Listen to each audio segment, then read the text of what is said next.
people are going to be watching this podcast, and they're going to be in their belief trap that they'll fight what is painfully easy to understand. You could explain it to a 5-year-old. It's the greatest opportunity ever. This is way bigger than the Industrial Revolution, way bigger. I tell you what I would do.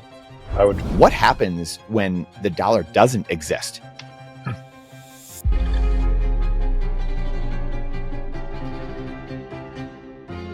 Really, this underlying theme of, you have like the cypherpunk ethos with like the number go up, status, right? Like we have this infighting, right, between Bitcoiners, and I empathize with both sides. I see both sides. My big question to you really at the end of the day is, how do you square the circle? Like how do you, we can't go build Bitcoin in this parallel system, like up at the North Pole, and then just unveil it 10 years from now on the world and say, hey, here it is. Like all of us plebs got in here first, and now the rest of you get to have it, or elites get to have it now, or governments or whoever. And that's the thing I haven't been able to answer for a long time. And I've had a lot of guests on and tried to ask them those questions. And to me, that's kind of the theme of the talk today with you. I mean, we'll get into AI obviously, and just inflation, deflation, and some of the thoughts around that, obviously where Bitcoin's going, people feeling like they're capitulating, a lot of just unrest everywhere in the world. But the big thing to me is, how do we build this system if we're not getting the Trojan horse in the gates, if we're not, governments and these corporations need Bitcoin. Everyone needs Bitcoin. So don't we have to get inside the gates? And isn't it, if it stays decentralized and secure, like you always say, and then we know, therefore, this will start changing all these entities over time. Just, A plus B equals C. And if we don't believe that, then we need to have some other discussions. If people really aren't believing, well, that's the case, and Bitcoin does change people, and neutral money changes people. So anyway, that to me is like my thought I've had for a while now. I've been wanting to ask you that and just talk to you about that for a while. So, go ahead and riff. People don't want to hear me talk. I mean, you're probably obviously one of the best speakers. I think that's awesome. And it's a really great way to do this. And by the way, the nuance of this discussion is really because it is the thing, because everyone's going to view this change from their own lens, and then their own lens is going to change over time. So what does that say? What is that saying? What is this? It's saying that we are the change, right? Our individual actions. So we've always lived in a system that is the centralized control system. We've never lived in a global free market. We don't have a relation to, and think about some of the things that means. Then we've given our agency from that centralized control system over and over and over again to other people to make decisions for us, and we felt safe in that centralized control system, or we wouldn't have done it, or we felt there was no way out. And no matter what we did throughout human history, we fell back into the trap of a centralized control system instead of a free market. Right? Because the free market demands that prices go down over time and we get more for less. But we've never experienced that. And so you have to ask, if you're a part of a system that you choose to get more value, and you're part of a system created that you could only win by creating more value for somebody else, but you've never actually experienced that, then all of your ideas for markets and how things work have to be broken, or most likely are broken, or have flaws in them, right? As you try to attach Bitcoin, this new thing that imposes the global free market for the first time ever, you try to attach the new reference point to your existing belief structure. That makes sense? Mm-hmm. So, but again, anywhere it doesn't, please push back. Okay. What would that mean? Because so what that would mean is every single person on the planet would have to go through a change in belief structure to be able to get this. And we would have to not put up, but as they went through it, they would have all their different ideas, everyone, with what this is that was imposing a new reality. And the collection of all of those things would determine the market. And so in your time when you ask that question, so today, right now, if you're all on Bitcoin and you're spending in Bitcoin and you're building on Bitcoin and you're running a Bitcoin podcast, you are already moving your energy to that new system, and that energy in that new system will reflect back at you, and it'll get easier, and your life will get easier and easier and easier. Because you're living on a system in totality. Very few people in Bitcoin are living in that on a system in totality. They're still living in the other system, measuring Bitcoin's price in the other system. So for them, it would feel very chaotic. It would feel like why isn't this going up more faster? Right? Mm-hmm. Why wouldn't this? They would still be giving their energy inside, or their jobs, or their everything else, or they're talking about politics, or all of these things. They would be reinforcing all of the things from the control system that they've always lived in, trying to attach this new thing to this, and it'd be really confusing. So the changes in us, the changes, and so why do you do that? I guess the question is, why do you care what all these other people are doing and the speed of this, if for yourself that you could be your best self, and by being that best self, you could influence more people, and it didn't matter. It really didn't matter. They were doing the thing that they were doing, and it was like, you hope that they move, right? Is in time their lives will be better too. But you don't care who moves, when they move, whatever. That's up to them to decide. It's their view of the world, and why would you be mad about their view of the world? And I think that ends up happening in Bitcoin. I need this to do this because of me so much, right? Even sometimes that I'm measuring it from the other system still, that everyone else should do this. Everyone else should do exactly what they think is right for their lives. Exactly what's right. And you should do what's exactly right for your life. And if you do what's exactly, and your life gets better, and the mere reflection of the world you're creating gets better, more people by your action in doing that will follow you.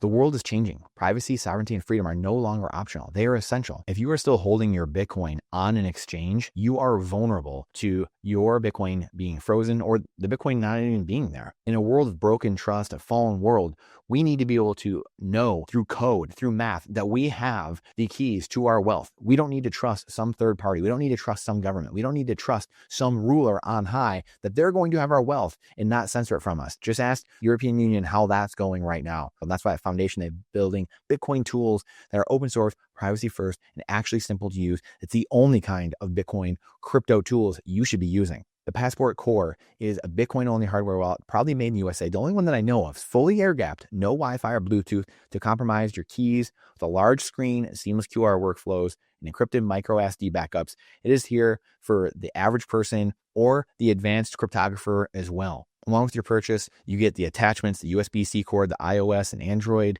attachments, micro SD card, and the USB-C cable. You don't have to go searching around for everything. You also get the free Envoy mobile app as well. You can buy Bitcoin straight into your self-custody. It helps you set up your Passport Core, label and track your coins, manage your keys, and do so much more. Foundation built the core and their company for sovereignty and freedom for all of humanity. You can take back control of your money and your digital life now. Get started today at foundation.xyz/Brandon, foundation.xyz/BRANDON, or check the link in the description. So I guess, and you mentioned this too, like this is, there's just so many things. I mean, like, I feel like there's this pragmatic versus idealistic side. I feel like Bitcoiners tend to be very idealistic, very entrepreneurial, forward thinkers, pattern recognizers. So we tend to live in this world where like everyone's going to get it. I mean, Pierre on a few months ago, and he was like, yeah, 2012. I was like, this is great. Like in a year, everyone will figure this out. And he's like, cutscene, here we are. And to exactly what you're saying, right? And it's like every person has to get it on their own time, and you can't force that.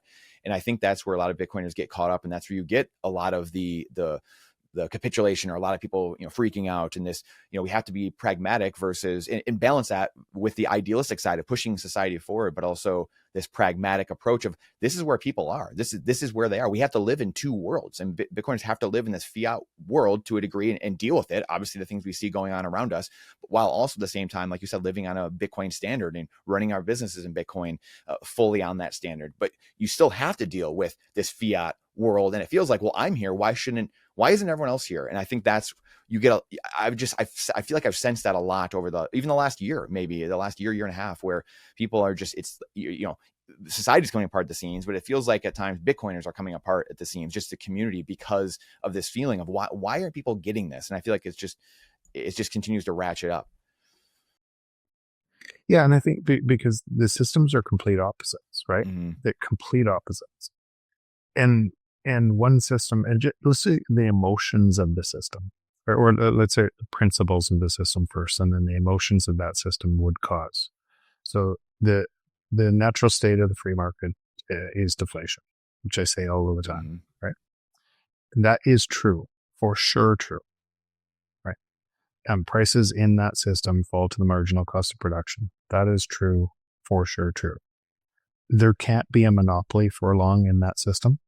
That is true, for sure true, because the margin gained by the monopoly attracts more competition to solve problems faster. Mm. That's for sure true. In that in that system, add more people to that system, more abundance for the entire world. That is for sure true. In that system, the only way you could win more from somebody else is not by rent sinking, is by providing more value to somebody else. And then as soon as you provide more value to somebody else, somebody's going to compete against you to try to create more value for those people.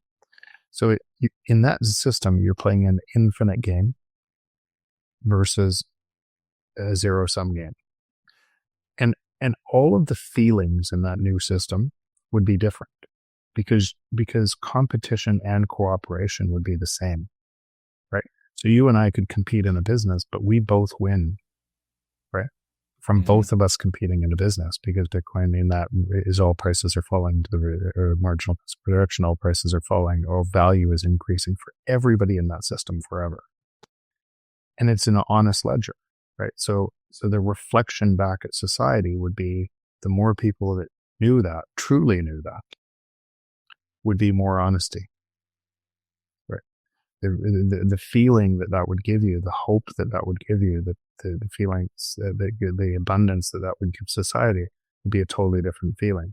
So when I say I live in that system as much as I can, right? So I still purchase, I try to purchase everything Bitcoin, but I can't ever, but as much as I can. And when I moved my energy to that by creating ego death, the truth is I couldn't see before I jumped and said, I can't do this thing. The hypocrisy of saying one thing and doing another in me was too much. I had to move my time and energy into the system I said I wanted to do, even though for a long time I didn't move my energy, right? I was straddling both worlds, right? Telling myself a lie that I needed to make enough money in the other system to buy Bitcoin. It wasn't until I moved that my perspective changed. Why did my perspective change? Perspective changed because I was congruent with the world that I said I wanted. And then the reflection back, all of the people and all of the businesses that we were able to invest in and help, I wouldn't have seen those businesses. I wouldn't have been able to influence those businesses. I wouldn't have been part of this. I feel so fortunate, like so crazy fortunate that I get to do this every day with people I love. And that, so from my life, it's just gotten better and better and better and better. And I recognize I wouldn't have seen it from the narrow view of reality I had before. So now let's go to the other system, what that system looks like. A credit-based system can't allow the free market, right? the money is lent into existence with an interest rate. So meaning people are stuck with usury interest rate on money that didn't exist. And that interest rate and that credit has to expand exponentially and steal more and more of what the free market does. So from that system, what it would look like? That system would have to exert first bigger government and more regulation, then more coercion, then more control, then more division of this person's your enemy within this system. And all of those things, every single thing I just said, as the needle moved more and more towards more and more coercion, control, more manipulation of information, more control of information, more of control of everything you do inside a system that steals from you at an ever greater rate and is exactly the opposite of the free market, but has to get worse and worse and worse. Every single action from within that system would get worse. Try to name one problem from that system that could be solved by printing more money. So think about the thing you fear most about in that system. It could be solved. Anything you care about, and ask yourself, how could this problem be resolved by more printing of money? And you'll see all problems get worse. And then from that system that 99.9% of the world is living from, giving this preying on their energy, and they're fighting within it, and moving to nihilism, despair, or fear, because it's denominated by fear and control, right? It is based on a lie, but it's a perceived lie that most people believe. And they're giving their energy to that almost uniquely. And so what you're asking is, when will they stop giving their energy to the thing that's taking their energy? And that's a hard thing for me to answer, because they could do it just like I did it any time, and they would see a different world. But they don't know, because they're caught in a belief trap that is their own making in the belief trap, right? And their view of reality is inside that belief trap, which looks totally different than my view of reality. And now ask what it looks for different Bitcoiners and different. There's a whole bunch of Bitcoiners that are now worried about Bitcoin price because they're still caught in that belief trap, just measuring that belief trap by something that they want to go up within that belief trap, right? So as these different ideas of the world collide into each other, right, everybody's going to choose their own thing. And sometimes you don't see, like, you so believe the world from your own beliefs. It's just a mirror reflecting back at you. I did too. Like, and that's why I'm honest with my vulnerability in there. So other people will see their own vulnerability in there too. And they can see that it's just a belief trap. I believed I was doing the right thing for Bitcoin and doing the right thing for the world while I was straddling both lines. But the truth is 90% of my energy, 95% of my energy was in the existing system, and I had a hedge against it in Bitcoin. And it wasn't until I realized the hypocrisy in me that I moved all my energy into Bitcoin and everything got better. But that was outside of my knowledge of information for a while. Right? And I didn't want to face the hypocrisy in myself, the ego of telling myself I was helping the world while I was 95% of my energy was burning it down. Right. So now you're asking, so that why these are such kind of nuanced and important questions is the change is us. And we could, if we could see it, if I could see it, that the change was in me, and move my time, and everything got better, but I didn't know it. It was still, when I said in my family, I'm moving off all these boards, we're not going to have any money, right? And we're none, right? Until we set up ego death, and if it works, right? And we're going to live off our savings, but I can't do this anymore. Right. It feels like risk. It wasn't risk at all.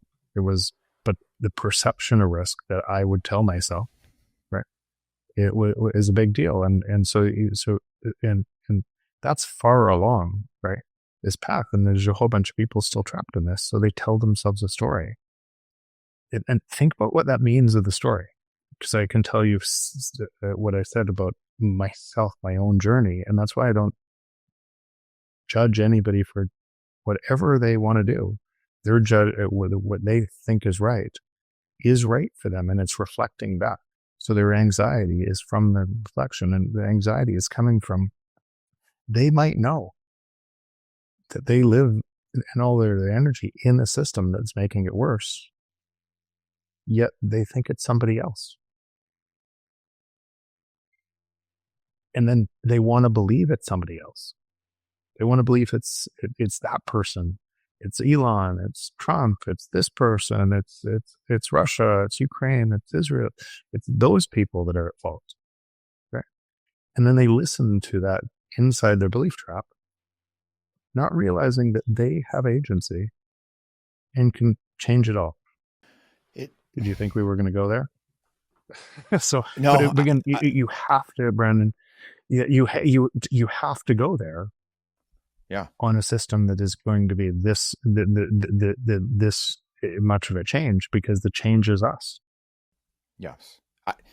I would love to, extrapolate on this a little bit more, because ironically, this is, for 15 years after I graduated Michigan State, I got into personal development, right? It was like, the American founding fathers, I forget which one said it, but it was when your formal education ends and your real education begins. And for me, that was very true. And I found the Jim Rohns of the world, the Bob Proctors, some of the greats, right, the Napoleon Hills, and you start realizing, wow, like this is, you are the change, right? Like you are the change, and so to that point, and I know you've had these talks with George Gammon over the years too, where George, I know you guys think very similarly. His big thing is. And again, I think you and I talked about this a year ago briefly, but his thing is, I don't believe 80 years from now, the next fourth turning, people will remember, they won't know, and they'll revert right back to the old thing. So we don't need to go down that road necessarily, but people can go watch those debates you've had. They're phenomenal. What I come back to, though, is the dawning of, well, how does a fish know he's wet if he's been in the water his whole life? He's only lived with inflation. He's only lived with broken currencies, crony capitalism. So how do people change? Is it only 3% of the people that are going to actually, pull the rest of society, again, akin to the American Revolution, where a couple percent said, no more, I'm not doing this. And the rest of the people said, they're apathetic, they're indifferent, whatever. Most people don't even know the system they're in now, the current system, hence why we have so many problems and why they don't jump out of the boiling pot. So those are those things where I don't know how to square the circle. And like you said, it's a you problem. It's a me problem. It's inside of each of us. And if you just give someone Bitcoin, they don't change all of a sudden, or anything. Like they don't just change. They have to want it. And you can't force the horse to drink the water.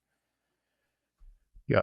So in other words, these two systems, I'm going to paraphrase what you're saying. Yeah. These two systems will collide into each other for a long time.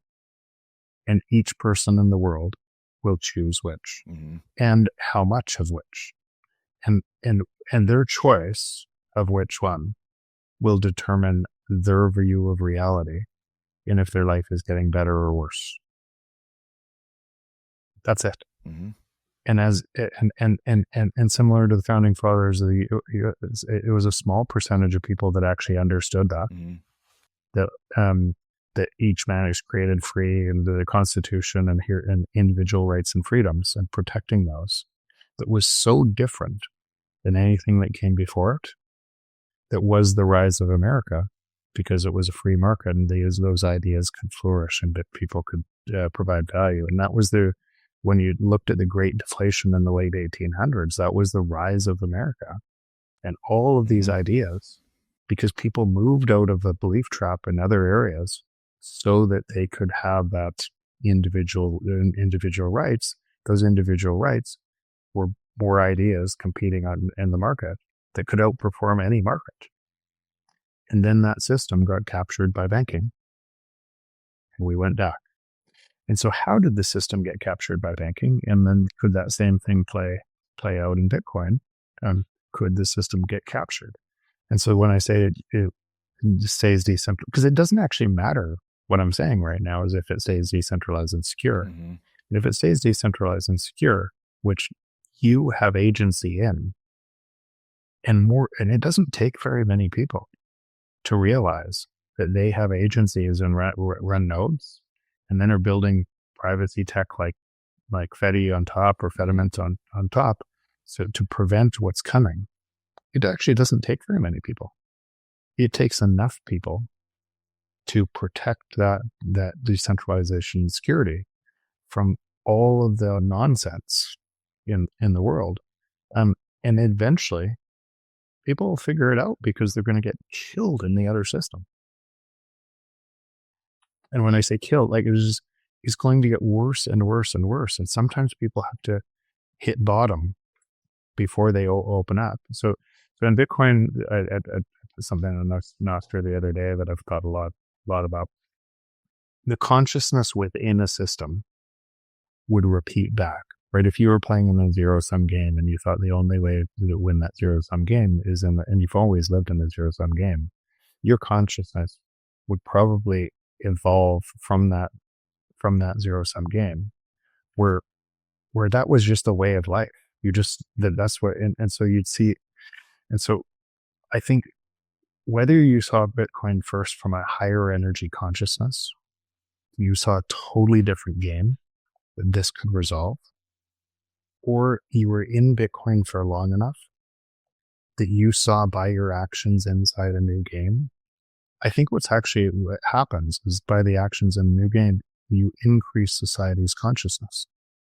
When I look at friends in Bitcoin, when I look at people who've been in this for a long time and start to watch their lives and how they react, and how they used to react inside the other system, and now how they react as they're moving to, I think those two things are one and the same. I think it moves to a different level, and it's from that level that you can actually see all of these actions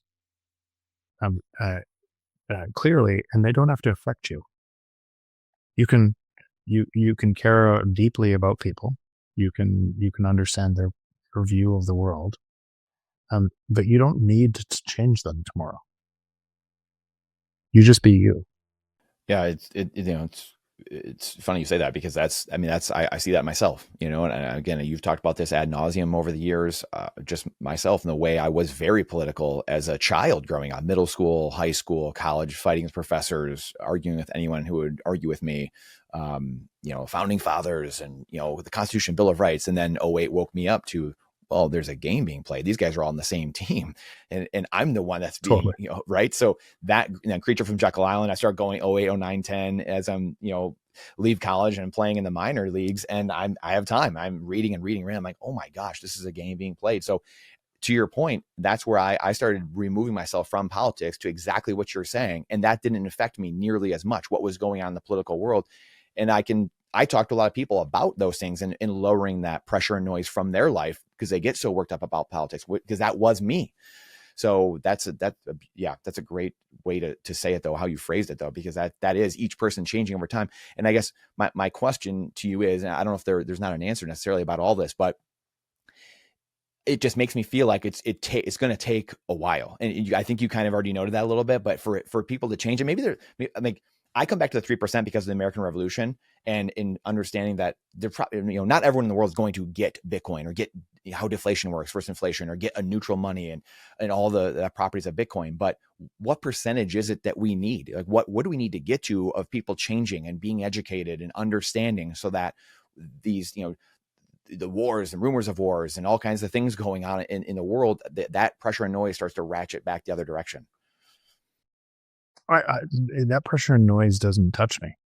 So I know it's going to be there. I know that it's going to be there for a long time. I know so could I let it touch me? Could I let my fear take that, or could I let fear into my life to take my energy from the system I'm building? Yeah, of course I could. But I don't, right? I live in a different energy. And I realize that system must try to create fear, and it must try to say, those people are bad. We're going to go to war. All of the things that are going to come out of the assassination the other day, all of these things inside that system, wanting to pull you back into the energy of that system. And I realize that most of the world lives there, and they're reflecting back and making it stronger. I just don't need to. Right. So I can live in love. I can live in abundance. I can live in seeing people like that wherever they are. Right. And then from that, do I still, I moved to the States because I go to Canada because Canada is trending more towards there. So am I still aware of designing flexibility into my life so that I don't get caught somewhere? Of course I am. Right? Am I aware of how much control the system has over the average person? Of course I am. But I can't do anything about that. Nothing. The only thing I can do for me, for my family, for everybody who wants to live, is live in my and try to expand this as fast as I can. Why? Because I want to. Because that's the world I want to live in. And the reflection back at me in my life, it just feels incredible. I just cannot believe I get to do this at this time in the world. I cannot believe it. I pinch myself every day, and the people that I meet, they're beautiful souls. They're doing the same thing all over the world. Like, I can't believe that I have the privilege of doing that because of seeing something that was outside of my bubble of knowledge that I wanted to explore with curiosity to see if it could resolve a paradox. Okay. Yeah. And that thing took me to where it is today, and that'll continue to happen. And so every single person on the planet has that choice. They just don't know they have the choice. Everything you are learning in this episode is completely moot and does not matter if you hold Bitcoin and are still leaving it on an exchange or sharing keys and your KYC information with a third party. This is your wake-up call now. You are only self-sovereign if you alone hold the keys to your wealth. 100% self-custody sounds daunting at first. Believe me, I lost 2 years of massive gains over a decade ago because I was worried about taking the few minutes it took to understand self-custody. And that's exactly why you need to talk to my friends, Tony Yazbek and his team at the Bitcoin Way. We just interviewed Tony recently, has over 80,000 views, an overwhelming response. People love his story and the simplicity he shares of how easy it is to custody and take ownership of the greatest money we've ever seen. They'll train you to do it right the first time. Head on over to thebitcoinway.com/Brandon to schedule a free 30-minute consultation today. Their 5-star rated service is exactly what you need. Quit sitting on your hands like I did and get started today. Again, that's thebitcoinway.com/BRANDON. What do we have here? 12-word seed plate. After a long wait and everything being sold out, this is now here, the 12-word seed plate. For those who have been asking, store your generational wealth in titanium forever. Do not make the mistake of storing it on paper. This can withstand fire, nuclear fallout, wind. We've driven over it. We shot hockey pucks at it. We've checked it. We've thrown it. We've done everything possible. Do not pass down your generational wealth on paper. Put it in titanium. Go to stampseed.com. Put in code Brandon, BRANDON, for 15% off store-wide. Do not be a statistic. Show your family how much you love them. Store your generational wealth forever in titanium. Code Brandon, 15% off store-wide. What are your thoughts on just, so we started with some of the, I don't know, I'll call it infighting, I guess, but like, again, the Bitcoin treasury companies and governments getting in. Again, I empathize with both sides, the Cypherpunk side, and, in both sides, number go up and it being a marketing arm, whether it's the Trudeau trucker event or Dutch farmers, or it's, a war going on and people having their wealth in their head and moving to another country easily. Those are all, marketing arms of Bitcoin. Obviously price is one of those, one of the biggest ones. And so you have these different sides, warring factions. What are your, if it stays decentralized and secure, again, as you always say, the auditing mechanism and people running nodes, that is the defense against it really not mattering who gets in at the end of the day. Is it not? I mean, that's because, again, I hear this fight all the time. So let's break it down kind of from a first principles standpoint and how much power the existing system has. The system they're irreconcilable, right? Mm-hmm. Natural state of the free market is deflation. Credit-based system requires inflation. So if you're measuring Bitcoin price go up, you are in this system. Not might be. You are in the system. From that system, you would likely take more risk in treasury companies, and you wouldn't be holding Bitcoin in self-custody. You wouldn't be advocating for privacy and Bitcoin payments. You wouldn't be doing all these things.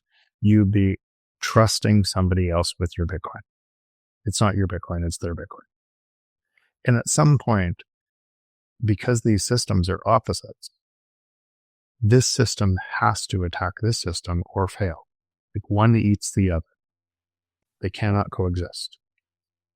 That means every action you're doing in one system is making that stronger. Now use a different analysis on the same thing.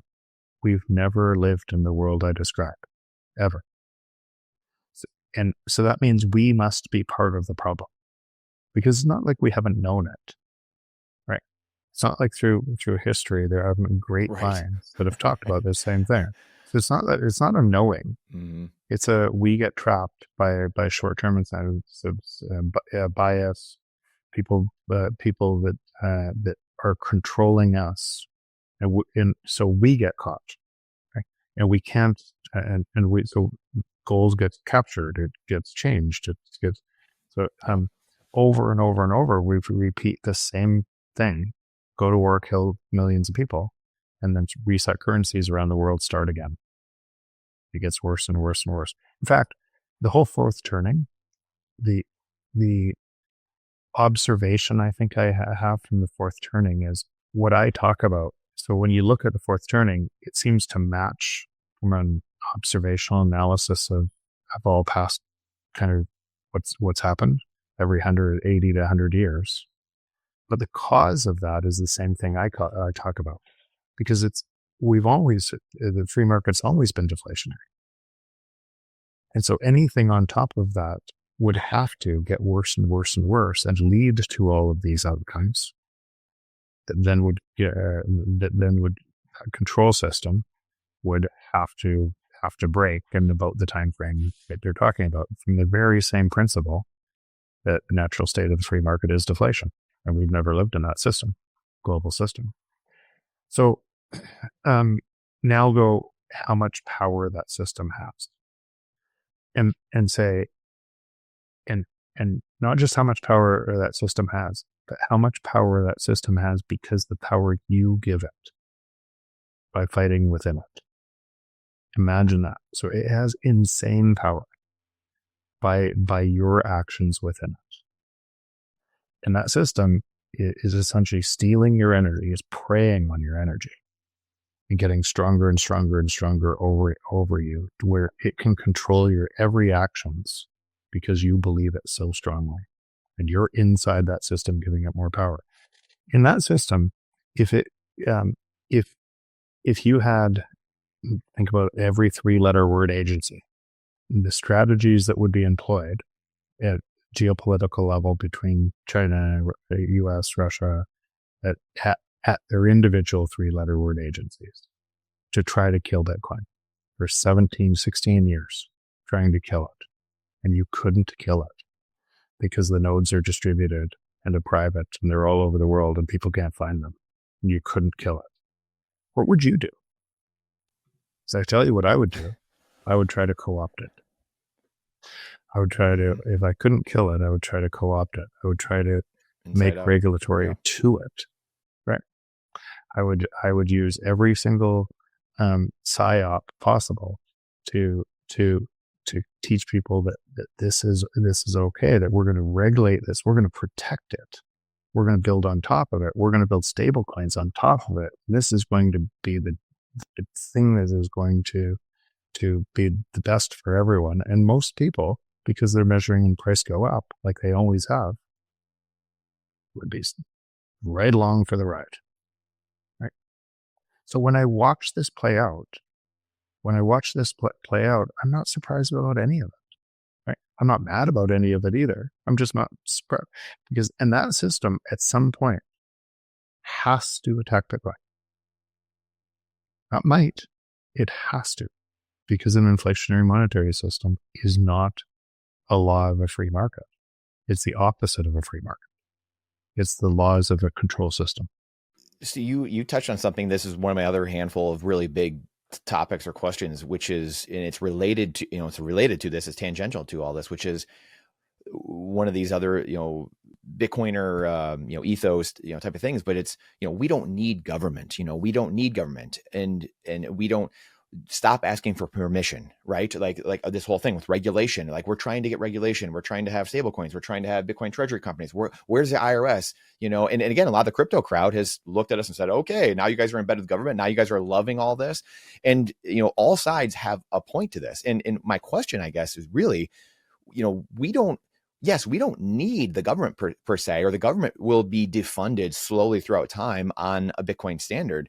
We get the Trojan horse inside the walls, it stays decentralized and secure, and it starts defunding it because the people inside the government, because that's all government is people, they start realizing, wow, this is great. I need this, or I'm incentivized to have it.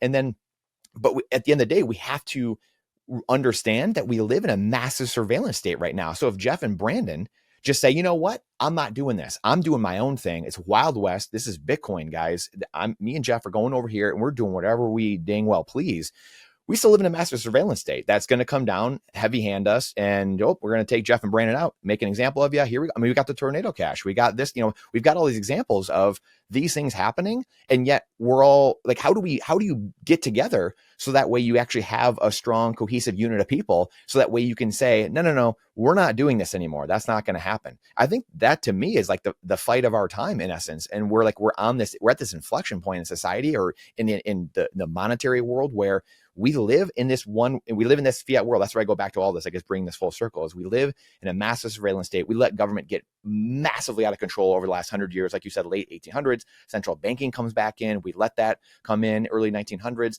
And here we are, we're the frogs in the boiling pot. We're at the fourth turning, and we're trying to rectify this somehow. So what I realized this, and this is going back 4 years ago, is we thought through some of these problems, and then seeing some of the different ideas on crypto, broad crypto, right? That and one of the ideas was privacy. The Bitcoin couldn't work unless it was privacy. In other words, the whole block size war is about, it needed to be payments too, right? And both of those things were right.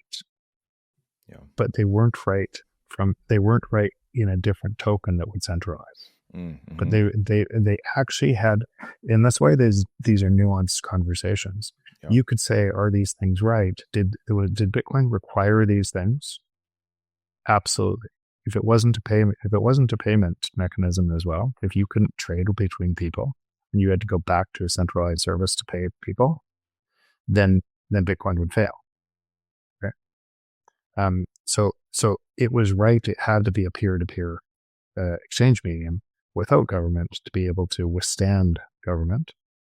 It was just the way they wanted to do it by increasing block sizes would have centralized Bitcoin, and then Bitcoin would have failed from that. So these things had to exist. So to be able to be, it needed to be payment directly, needed to be peer-to-peer.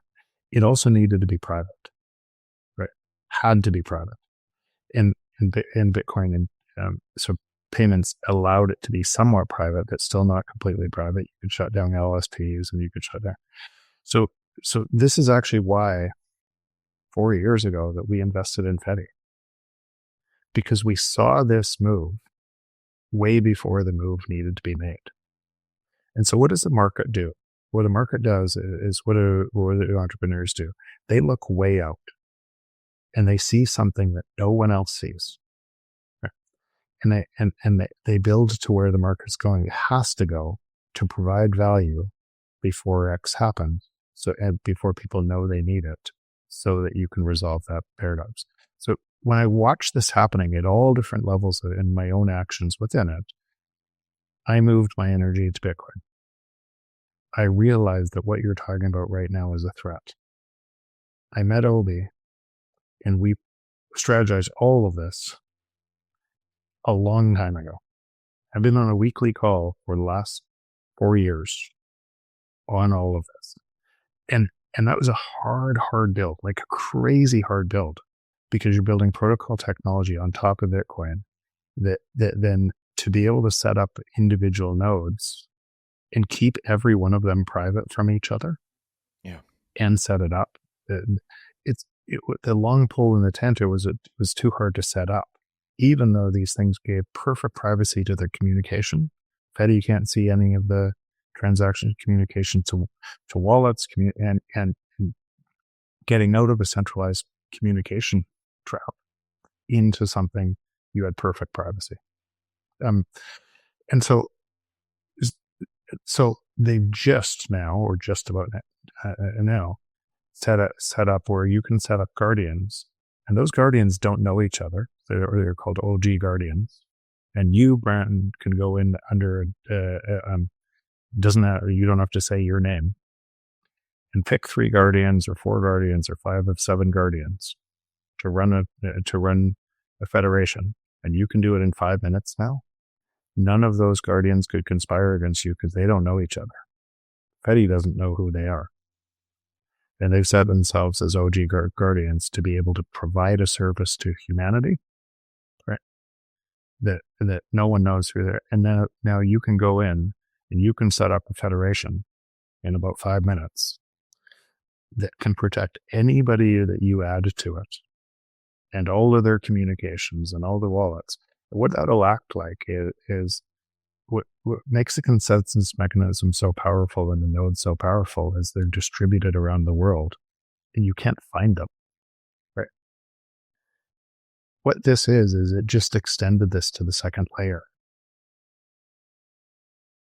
Thousands of them, hundreds of thousands of them, all interoperable together at a crazy scale, but it had to be delivered before this thing got worse. But that's what people tend to measure current into the future. And what ends up happening is people who see where that's going have already built the counterpunch long ago, right? And so, and you could use this example anywhere. You could use this example of ASICs mining getting centralized by a couple of companies. And Jack Dorsey sees that and he says, not on my watch.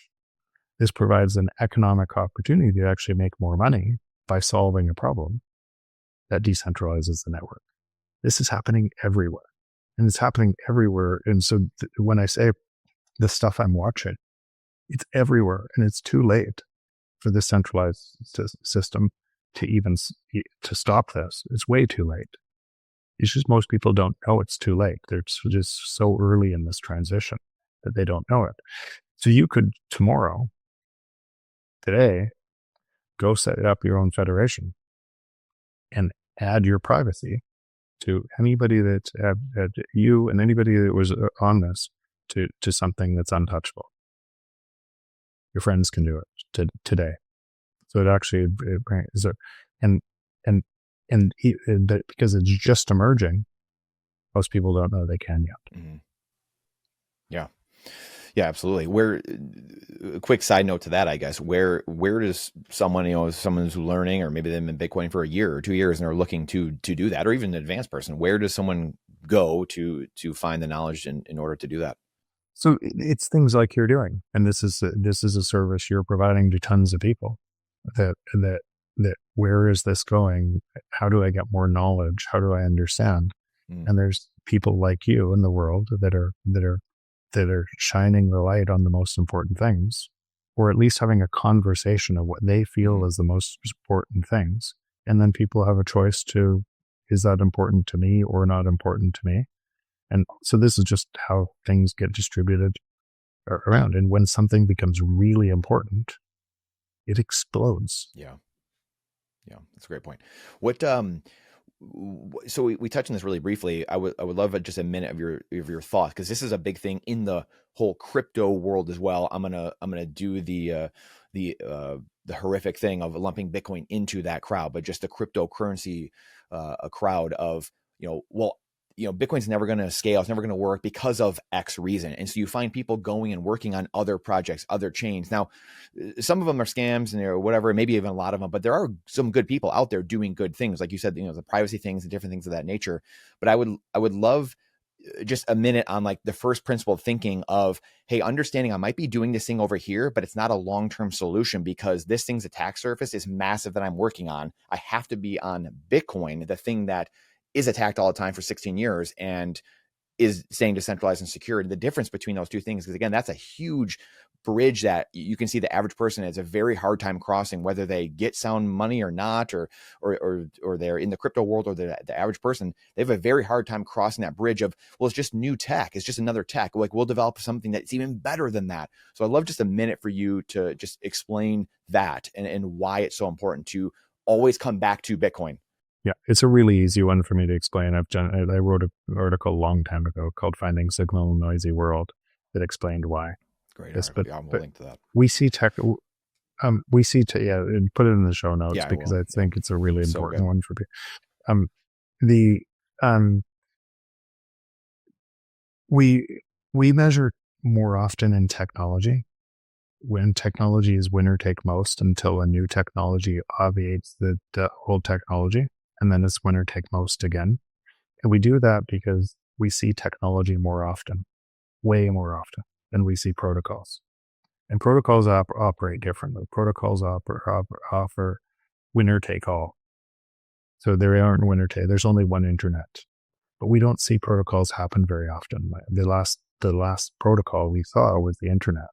And people think the internet started in 1989 with Tim Berners-Lee on HTTP, but it started, the base level of the protocol was 1969 by DARPA as communication technology in the event of a nuclear war, where it would stay up in the worst case scenario. And so in that type of technology or that type of protocol, you have a little nugget that is bulletproof from everything. And then, but it doesn't do much. It only does this one little nugget, because the more it would do, the more attack surface it drives. So that's what's sort of different about protocols on an open. The same kind of fight for the internet happened the entire version of the internet. This thing couldn't do this, and you had all these individual companies building intranets, different things, and all controlled versions. And you had this open protocol emerging from the global talent saying, what could I build on top of it, tethered to it, to add more functionality.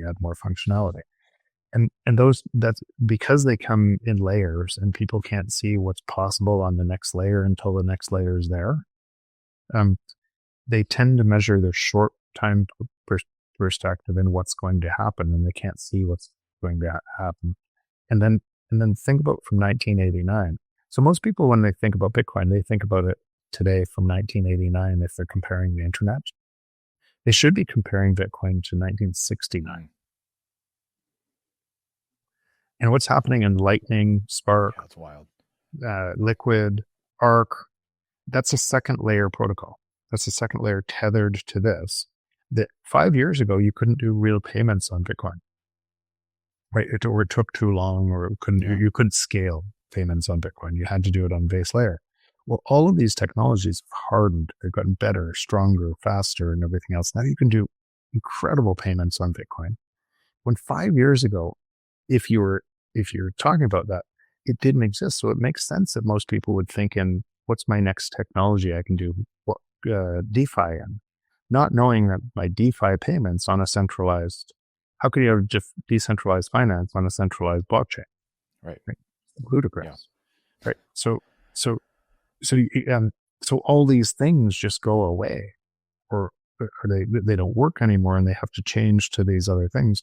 Well, this is getting better, faster, stronger all the time. And then the technology that's built on top of it, all entrepreneurs now they don't have to rewrite the code. Click, click, click, and they have a new company with a different idea by just using pieces of this open protocol. Then Nostr gets built on top, right? Integrated. And the same thing happens for identity. And you don't have to give away your identity in something. Now, that has implications, massive implications to where AI is going. because instead of these giant models that are centralized, you could have a tiny model on a pub key and a different agent on another pub key and a different agent on another pub key, and you can put them together and you can solve completely different challenges in the way that this protocol stack is being built versus the other centralized services and the other. You put Fediment on top of that. And now you have achieved privacy and decentralization and security and communication. And this is accelerating at a crazy rate. And all of the pieces of technology, all of the pieces of the protocol are available to all other layers and all entrepreneurs to just plug in and use for their ideas. That's why when you had the internet after it took a long time to get to there, then 20 years after that, you wouldn't have seen this coming, right? You wouldn't have seen the what we're using right now on a Riverside app coming, because at the time when the people didn't know how easy it was, slow, it was clunky, and then the entrepreneurs built on top of this protocol stack a whole bunch of different ideas, changed our world, and now we do everything on it. That's what's happening in Bitcoin. Yeah. Another one of the themes, again, I just thinking about with you is what happens when the dollar, and this is a weird thing because again, we're talking about nuance a lot, right? The dollar has really the last 112 years has in essence died, has gone down 99% since then. So I mean, it's weird to say like, wait, what happens when the dollar dies? But what happens? This is another thing that comes up a lot over the years, which is, well, what happens when the dollar, the dollar or Bitcoin needs the dollar to exist? What happens when the dollar doesn't exist? Right. So people get this conflated in their head. I would love for you to touch on like what world, like when we're in hyper Bitcoinization where Bitcoin has now eaten everything. And this could be 10 years from now, or it could be 100 years from now. Maybe we're in a 100-year reset or 1,000-year reset. Who knows? None of us know. But what happens? What does that world look like for the average person who just they only see the fiat price matched next to a Bitcoin. They think, well, it's a tech stock, kind of like what we were saying. It's some next tech thing. And what happens when dollars don't exist anymore though? Yeah, so even from the other thing we talked about, even the 3-letter word agencies, what would you want to do? What would you want to try to achieve now? You would want to achieve for sure that Bitcoin is an asset within the dollar, right? Because that tells it and so you'd want to try to get people to believe that this wasn't a protocol rewriting history or rewriting the future. Mm-hmm. This wasn't, you would want them to believe you would want them to price in dollars in Bitcoin and that this was an asset within the system versus something that forced an entire new system. And so of course a whole bunch of people believe that because their CL media and everything else and their 401ks and their entire money in the world, which they're really after. How do I protect my savings? If all of the money managers are saying this is an asset, this is a really good asset, they'll believe it, right? And they'll feed into that narrative. And for a while, it can be both, but it can't be both for long. This is not just, it's not an asset. This is a protocol that's repricing every asset, repricing everything. But if you believe it's an asset, then you will probably hold it in someone else's custody and you will probably sell it at some point for pieces of paper. Right? But if you don't think it's an asset, if you think it's a protocol, you will probably build onto the protocol. You will probably go into self-custody. You'll probably use it as payment and move in that direction. And both will coexist for a while. Right? But that's why. And so people are confused in that, and it's okay for them to be confused. I was once confused. Right? You were once confused. Yep. You were once. This would normally be outside of your information knowledge because you reinforce the world from your beliefs and biases. Right? And so something outside that forces us to make a choice. Which system do I want? Forces the cognitive dissonance in our own actions, and then for us to decide. And at the end of the day, it's simply a function of changing your unit of denomination, right? Like, so bringing it all together, right? Like we talked about the mental aspect, we talked about that a lot. It's just a different denomination, right? Prices of houses are in Satoshis at that point. Yeah. What is money? Mm-hmm. Like, all money is an abstract concept for the trade between humans. Mm-hmm. So if the abstract concept for the trade between humans has a cheat code in it that steals money from humans, what would money look like from that reference point for those humans? They would get caught in that belief trap and they would do it. But all it is an abstract concept of trade between humans. Think about how easy economics is to understand. Mm-hmm. Like crazy easy. Yeah. Crazy easy. Mm-hmm. We have this abstract concept of trade between humans that we call money. Right? And if you couldn't manipulate it, then the competition between humans forces abundance to humans. Through prices continue to fall forever. Add more humans to mix, prices fall faster forever. That's the entirety of economics. But think about it for when I say this, and people are going to be watching this podcast, and they're going to be in their belief trap, and they're going to so hold on to the things they've been taught about economics that are so wrong that they'll fight what is a painfully easy concept to understand. You could explain it to a 5-year-old, and I'd love to see what they would say about that concept, right? Yeah. Because there is no justice. The justice comes down to, I believe that you can't let the world work like that. Somebody has to control other humans to be able to run an economy, right? So that's really what the belief trap, the sand kind of comes down to, and it's just a belief. Yeah. It's yeah. But Brandon, why these are so hard is because most people haven't even given them any thought ever. They're inside the belief trap, parroting the belief trap from the system, and this is outside their knowledge. Honestly, Jeff, I think that's the thing that I think it's the thing that scares me the most, to be totally honest. It's like how I know the work, just my speaking for myself, right? I know the work that I've put in for 20 years to understand this and to get to a level of nuance. And at times it feels like and that's why I go back to the 3%. There's no way the average person is going to, like you said earlier, it's the time suck in the fiat system. Who in the world has time to figure this out and understand that? And that's the whole squaring the circle part, where it's like, Jeff, you spent your entire life doing this, what, 2-3 decades doing this, figuring it out, or more potentially. I know for me, 15 years, 20 years.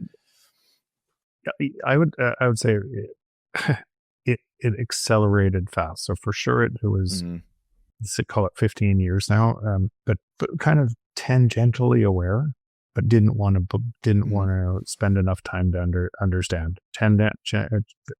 Giving more energy to the existing system, tangentially aware.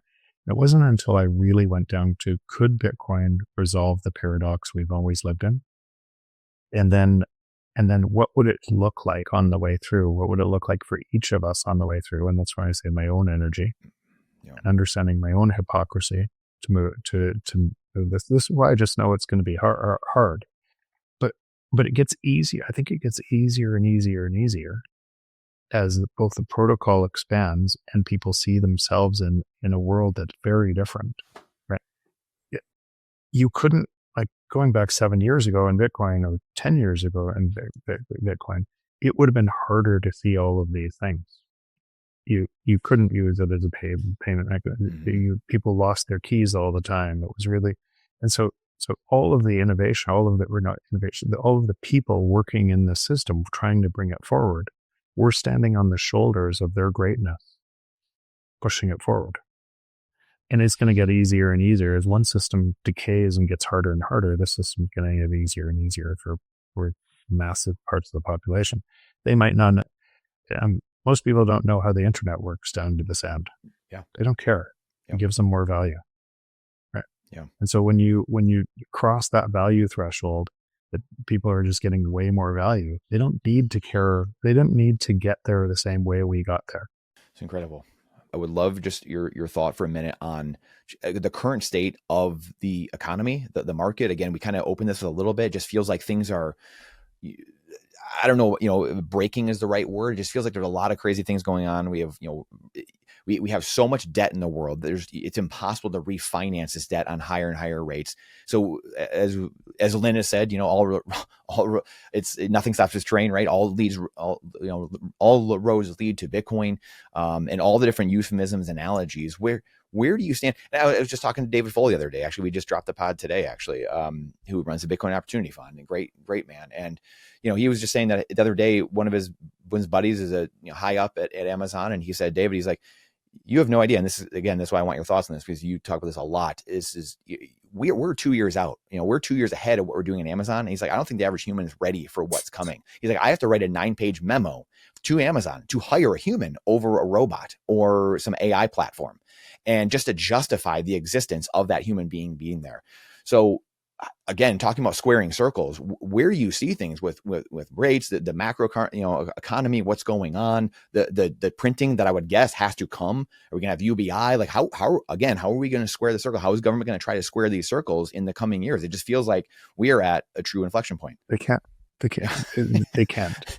You have a staggering acceleration of productivity. The productivity is deflation. Every single company has to use these tools, has to use AI. Otherwise, they won't be a company, because you won't use their tool. You won't use their thing because it doesn't provide you value. So you are a part of it. You're every day a part of this thing that is the productivity rate increasing. And that productivity rating increasing is trying to give you abundance. It has to be offset by exponential printing of money.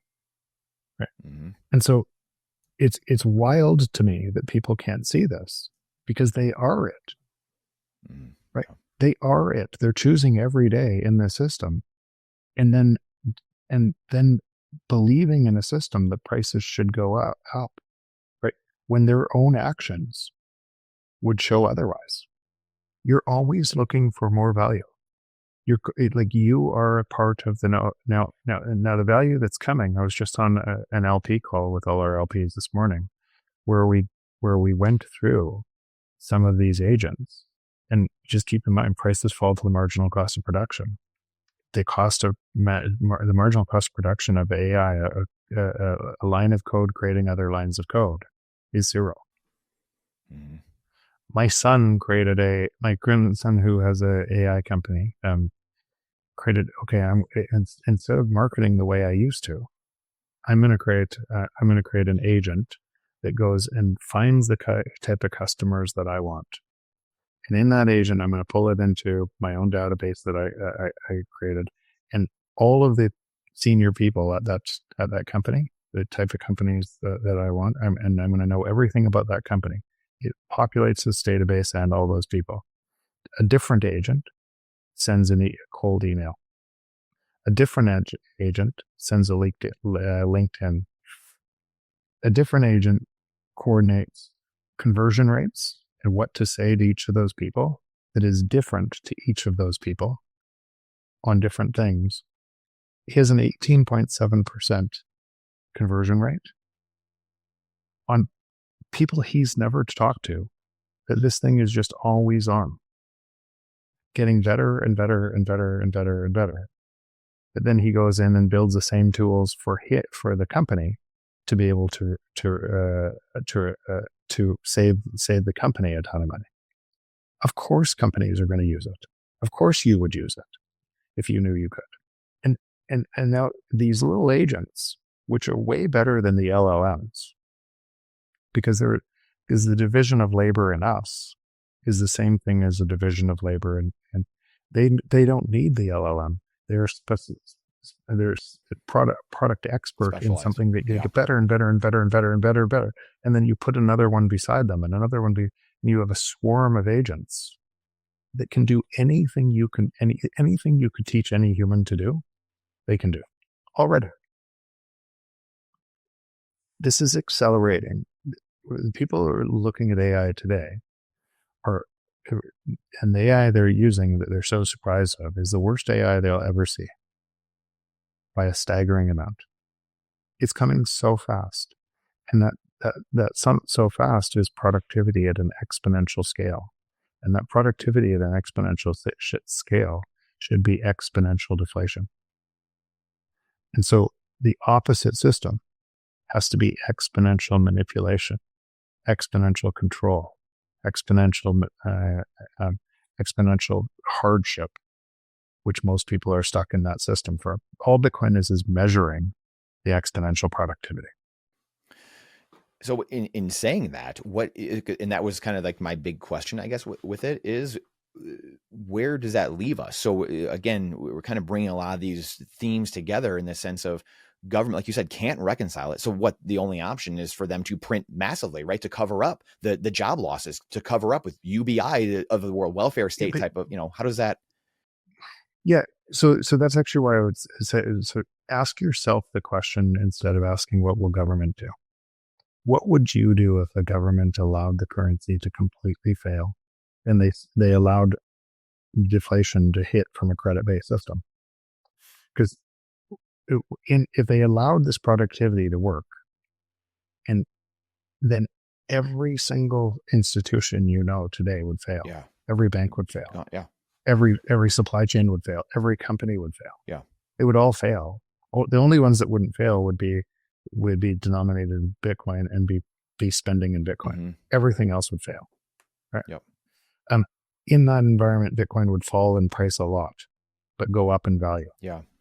Right. A lot, but it would go way up in value, but it would fall in price a lot. Price relative to US dollars a lot.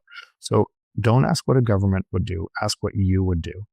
Because in that system, I suspect you would beg the government, you would be more reliant, and you would say, print as much as you can. The underlying structure of all economies is on a lie. Debt is lent into existence. It's when banks gives you money or lends you money, the money didn't exist. That system requires inflation. It can't allow the free market to work. So, and the gravity of what I'm saying right now means all of your actions within that system that are making it stronger, it's not them, it's you. Right? Mm-hmm. And you won't let it fail. No one will. I guess the only thing I can go back to, and this has been coming up recently, is it just feels like at the end of the day, we don't have faith in ourselves. Like this has happened before with farmers. It's everything. It's just government trying to control absolutely everything and subsidize and coerce and move things around to get people to do what they want. They couldn't without us. We're part of it. So the agency I'm talking about is if you know, and you're still spending 80% of your time scared about that system, spending money in that system, the agency I'm asking you to do, not for me, but for you, is to move more of your time to Bitcoin. Just move your 80%, move 10% more to Bitcoin. If you're 100% of Bitcoin, buy Bitcoin in self-custody, move 1% of your time to Bitcoin. And every step you take will defund one and further the transition to the other. If everybody did this tomorrow, it would just move. Yeah. Like you said earlier, I mean, it's a 1 second. Would just move. Yeah, it's a 1 second decision. I think that's what drives me the most insane. It's a 1 second decision. Yeah, it's just But again, you don't have to wait for everybody to move. Right. You can live entirely in the system now. Right? Yeah. You don't have to wait. And what would the market look like for you if you lived entirely in the system and you knew more of it than everyone else? And there was 8 billion people coming to understand it. Wouldn't the market pay you a lot for helping them? That's how free markets work. The more you help people, the more you win. So I don't get frustrated at all about this. Not even the slightest. I cannot believe I get to do it. And the reflection back of my entire world is just learning this at such a deep understanding of my own vulnerabilities, going through that understanding that I don't care if I tell somebody how much I didn't know before and made mistakes to get here. because it was part of the learning that each person's going to have to go through. And that is the value, that you help more people. And because you help more people, you do better in the free market. Yep. This is the greatest opportunity. It's the greatest opportunity ever this is way bigger than the Industrial Revolution, way bigger. You have all these colliding trends with AI and rise of technology everywhere, and what it's going to do to health, what it's going to do with robotics, all of these colliding trends on a protocol very few people in the world understand. I wouldn't be mad at them not understanding one iota. I would be understanding as much as I could, moving my time into it, and then helping them understanding, or from whatever my genius was in the world, helping other companies build more value, helping protocol stack develop, helping run a podcast to teach more people. Like, this is when I look at all my friends in Bitcoin, and like, it's actually amazing to watch their success when I watched them enter Bitcoin and do the same thing I did. And everyone at that time, them having the same questions. What could I do? And then started doing it, doing it, and providing so much value that you just had this crazy success. And a lot of people look up to these people today, and they were the same as you. Mm-hmm. Same caught in this trap, same caught in this. They just took it. They just decided to move their energy. You said something earlier again. We would all ask for more currency printing, right? Like, in this system, to keep it up. Like, we keep voting for more of the same thing. We all do it, and it's again another article you wrote, the greatest game. I mean, this is, and you just said it. Like, you can't believe we get to play in this game in this time that we're in. And again, I think it goes back to someone losing their job. Holding Bitcoin, again, this is where I go back to like the loss of faith and us trying to paper over everything.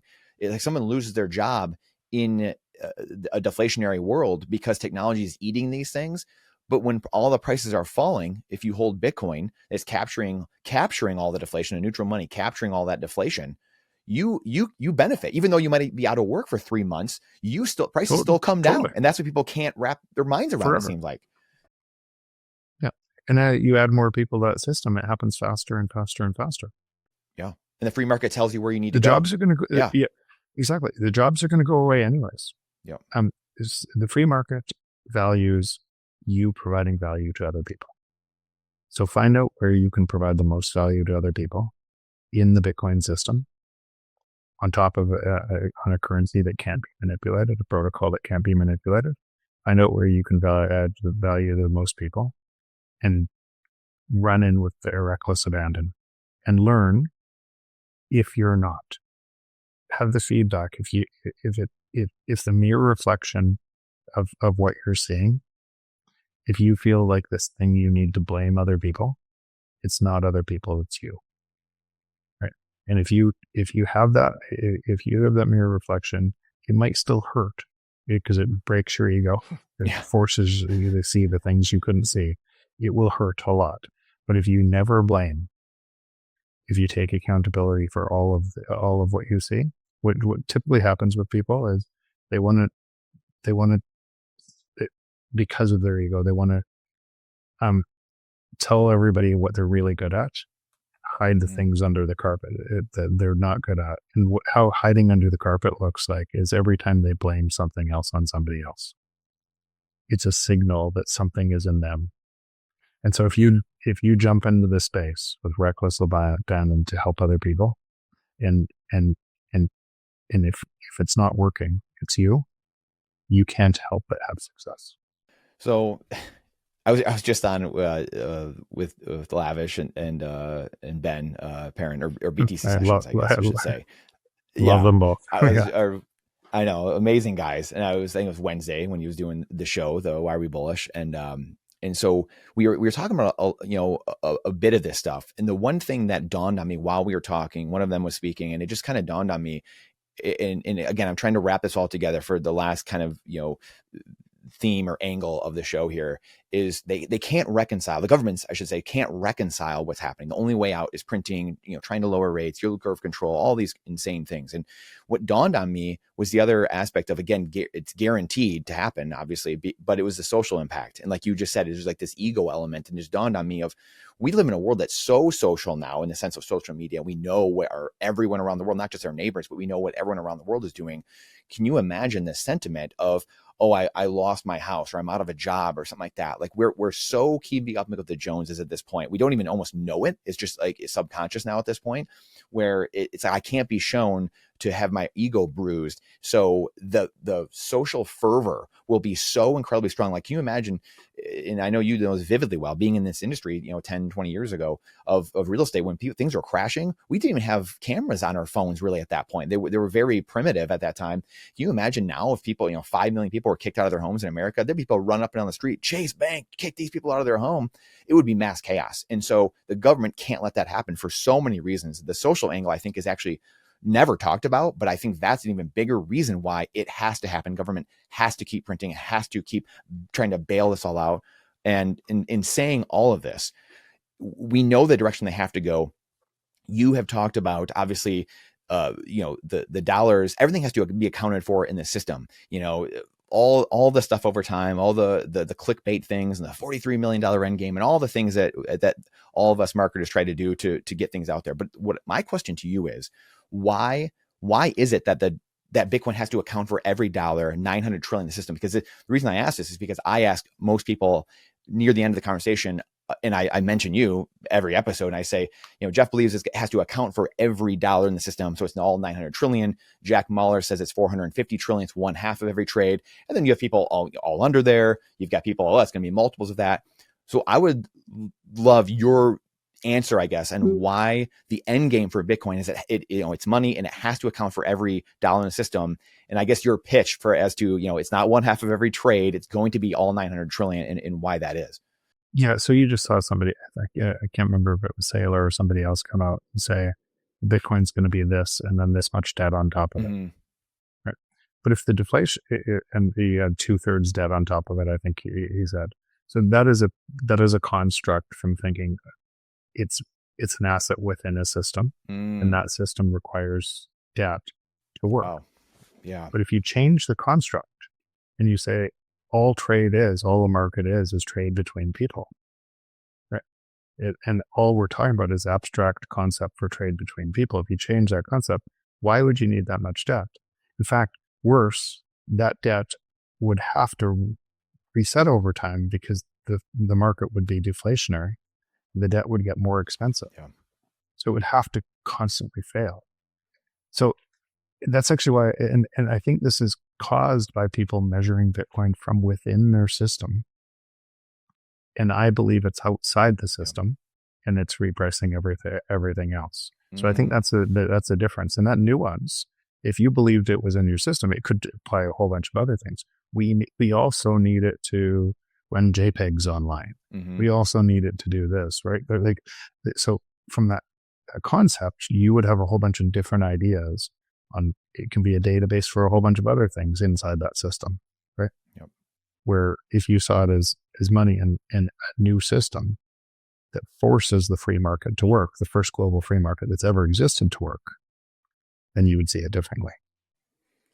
Why do you think people, is it just because of that? Because they see it as an asset inside the system? Or do you, like when someone says, hey, well, I think it's more than gold's market cap, or it's 1/2 of every trade, is it just to maybe make it more palatable for the average person to understand? Like, because again, this is, where words matter. I just don't think so. So I guess I don't ascribe any malice or anything else. There could be, right? People might not know. Right. But it's just like, well, this would be a really confusing topic, and it would guarantee these different views, and the market is settled by these different views when somebody has to be right and somebody has to be wrong. And so I'm okay if I'm wrong, but I can't see on a first principle standpoint, I can't see the logic in the other idea without being married to the other system that we've always lived in. And if we lived in that system, Bitcoin would decentralize and fail. They can't coexist. Do you, so again, the price is made at the margin, for the average person, again, listening, where it's, there's one house on the street for sale, there's 100 homes, and, the price gets set to a degree because of that one house selling. And you kind of look at it and say, hey, what are comparable sales, just so the average person has an idea of what's going on here. But what if you accepted less? Like everyone knows, like the gas station, you go and you can get a little cheaper if you pay in cash. We see that in Bitcoin. So again, for someone who doesn't know, there's a lot of times if you pay in Bitcoin, I'll accept less in the fiat denomination or the fiat conversion. I'll say accept less if you just pay me in Bitcoin. Is that like, are we, because I've been thinking about this for a while too, are we entering a world, or will this be kind of how this plays out, where like a price of the house might be $1 million, but what if someone said, hey, I'll just accept 1 Bitcoin for it right now? You're like, how does that, that's obviously 1/10. Yeah.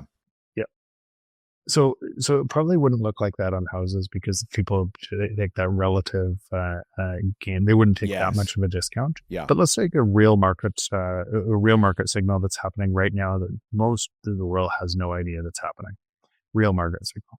So in the US, Canada, every business pays about 2.5% to 3% transaction fee to Visa or banking to be able to take money in a money that's losing money. You're paying 2.5% to 3% out of you work super hard to try to create value for users. And skimming off the top is 2.5% to 3% just to be able to take money in money that's losing money. In a Bitcoin, you don't have to pay anything. Right? Yeah. To take money that's increasing in value.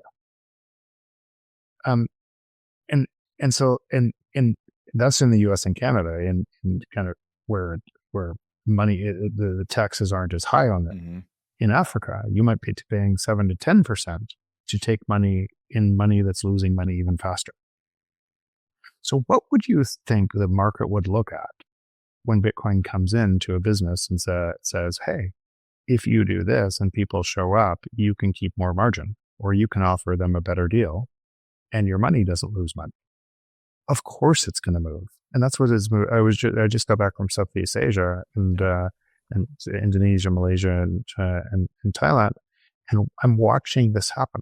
I'm watching it happen in circular communities. I'm watching this happening, and it's expanding, and the knowledge of it expanding. It will one day look so insane that humans did this. Yeah. Right. Yeah. They paid fees to take to people to take money that was losing money. It would seem so ludicrous, right? It seems ludicrous now, right? It seems ludicrous now, but people do it all the time, and they think that the reality is a manifestation of everything they do in there. It's just crazy, right? But if they want to take that money and spend that money on people that and lose money, then they will fail to businesses that don't, because the businesses that don't are going to get wealthier and wealthier and wealthier and be able to give more value to their customers, and the customers are going to choose differently. We don't have to do anything. It's already done. It's going to happen. Incredible. Absolutely incredible, Jeff. If you are comfortable, I know you said something about knots and the core stuff. I actually didn't see what you said, but I would love a quick thought on just, and you kind of touched on it a little bit in the episode in a way, under reading between the lines. I would love your thoughts on this. And then my other thing really quick is I would love your thought on, because I know you're very close with Canute as well, and I was talking to a couple of people about, and Jason Lowry as well. Are those systems competing with each other, like praxeology and like the software thesis of like, hey, it's a total free market, and like, Canute's book, Praxeology, which obviously I always have your book over here behind me. I had Canute, one of Canute's, but his Praxeology book is amazing. And I love it. It's a good book. It's an amazing book. And I've recommended it to numerous people, and I actually recommended it to someone else, and they started reading it and they're like, whoa, this is, I don't like, I get it, but I'm more of the soft war, like Genghis Khan. There's going to be bad guys in the world that come in and put their toes in the scale of the free market, and we have to accept that. I would love just, a minute or two on just your thoughts on some of these down the rabbit hole issues that, they're just all fractals of the same Okay. thing, different people's view.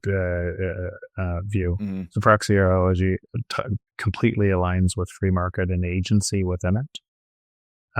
What you're talking about is Genghis Khan putting his foot on and building armies is opposite to what this looks like.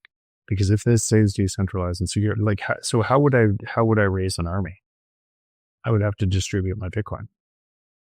Mm-hmm. So I would be losing my power over time.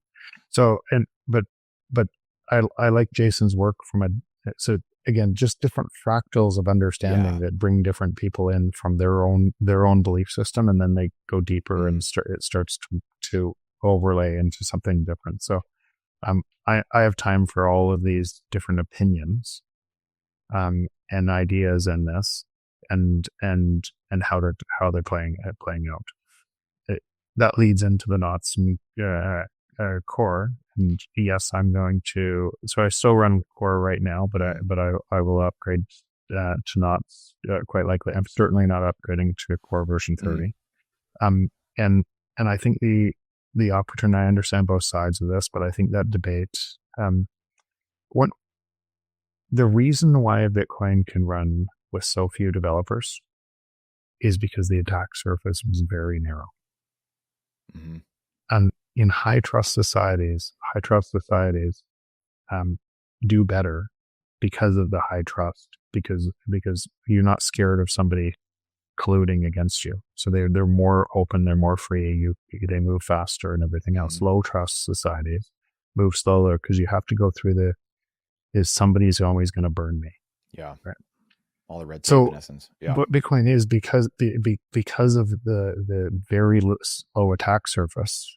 Right. I said the same thing when I talked about TCP/IP and the base of the very narrow attack surface created something that became so strong that you didn't have these attacks.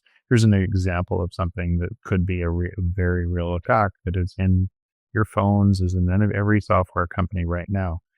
You know Pegasus software? Yeah, I know a little bit about it. Yeah.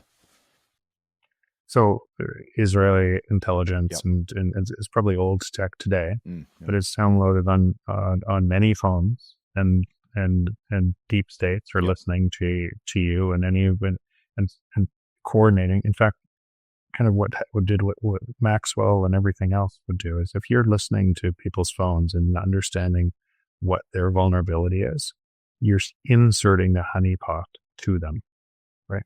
Yes. So then you can control them.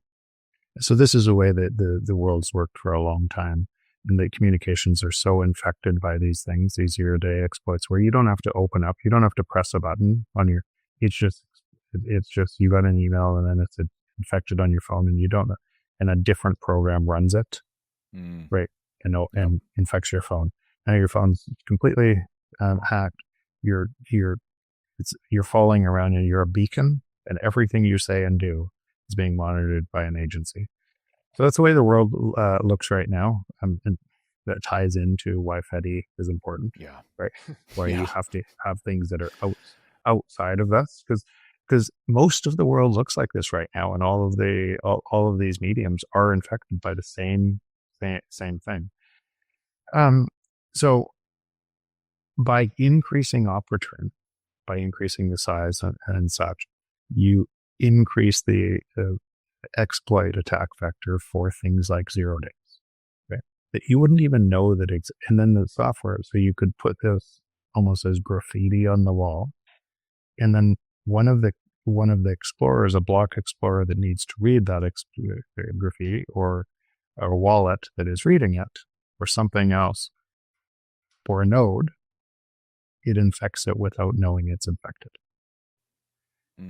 Bigger software stacks have this problem, and they have tons of people constantly playing cat and mouse to be able to stop the attack. So Ethereum be constantly changing this, and you're these exploits, and they have deep software experts that are looking at after these exploits. This is just one potential attack vector, but by increasing the surface area of the attack, you move into these exploits and increase the size of the team and core developers to be able to deal with this problem, right? That is now you've created by adding additional functionality to the protocol.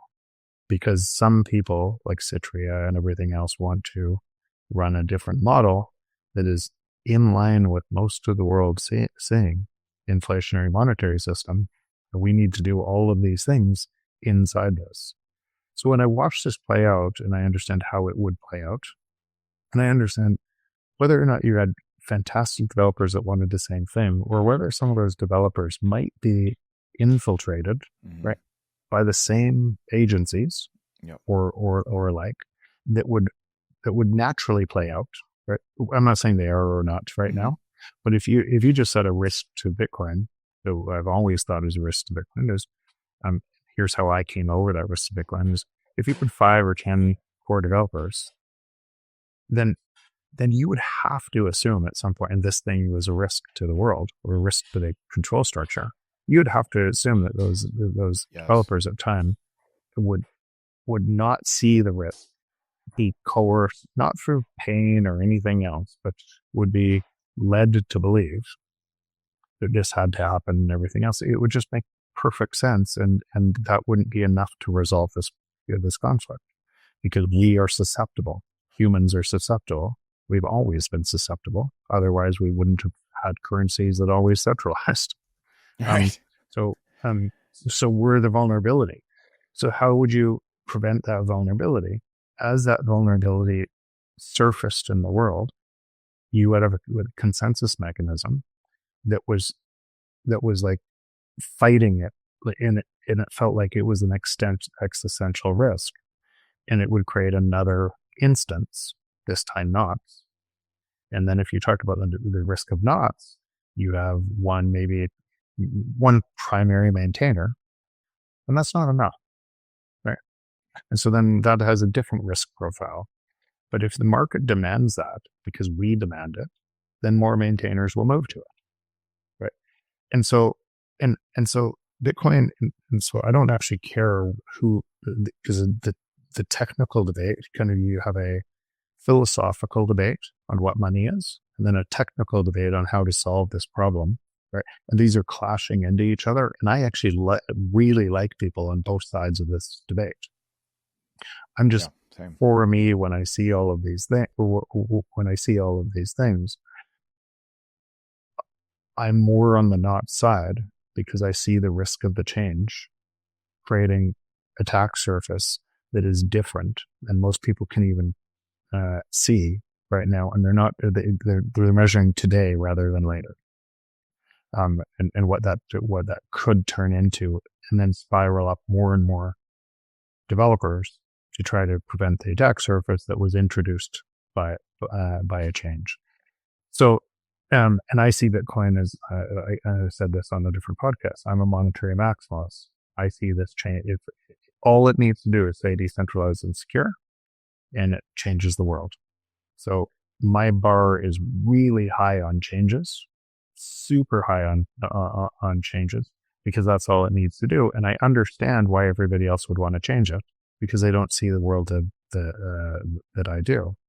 And I also know that it's coming as in the protocol that the other layers can solve all the problems that they don't know that they want to solve tomorrow with their company. The VC dollars that is funding their company, they want to solve tomorrow in a different way. I don't need to solve it in that way. Right? And solve it in a way that comes on top of this protocol, as long as it stays decentralized and secure.